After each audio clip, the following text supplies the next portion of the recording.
বিষয়াসকলক সচেতন কৰিবৰ বাবে সেন্সিটাইজ কৰিবৰ কাৰণে আমাৰ কেইবাজনো মন্ত্ৰী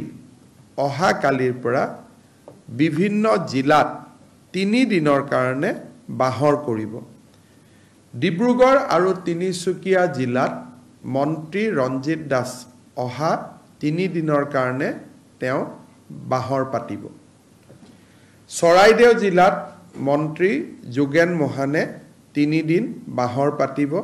সাৰ্কুল অফিচাৰ ডিসি সকলোৰ লগত ঘূৰি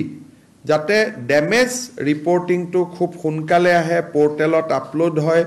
আমি যাতে তেওঁলোকক প্ৰয়োজনীয় সুবিধাখিনি দিব পাৰো তাৰ বাবে চেষ্টা কৰিব শিৱসাগৰ আৰু যোৰহাট জিলাত মন্ত্ৰী বিমল বৰা অহা 3 দিনৰ বাবে বাহৰ পাতিব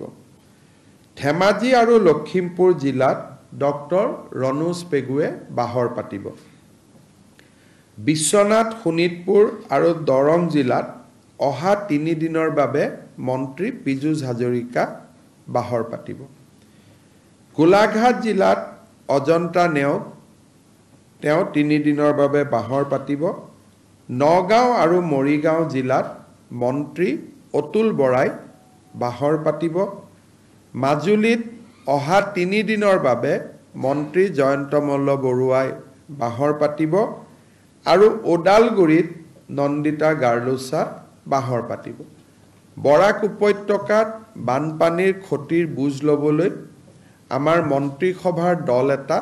অহা সপ্তাহত বৰাক উপত্যকালৈ যাব আৰু ময়ো এই মাহত 3-4 দিনৰ এটা দীঘলীয়া কাৰ্যসূচী লৈ বৰাক উপত্যকালৈকে যাম যাতে তাৰো জনসাধাৰণক আমি 15 আগষ্টৰ আগতে সহায় কৰিব পাৰো